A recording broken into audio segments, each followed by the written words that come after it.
السلام عليكم ورحمة الله وبركاته.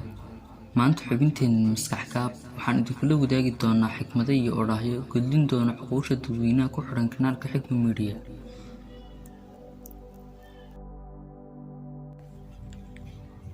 wax waliba oo aad alle ka rajaysaa wuu imaanayaa ee samir hadduu kaa soo daaho. ixtiraam dadka dhammaantood, waayo dadka oo aad ixtiraamtaa waxa ay kuu siyaadinaysaa xushmadaada. haddayicin fursadaha ku soo mara, haddaad dayacdase ku dadaal inaysan ku dhaafin kuwa ka dambe.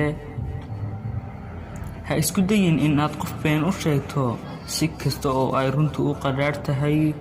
runta oo aad sheegtaa gadaasheeda waxaa ka soo baxa ubaxyo carfaya. muranka dhexdiinna ahaaday mar waliba ka fogow in aad u beddesho dood aan sal lahayn.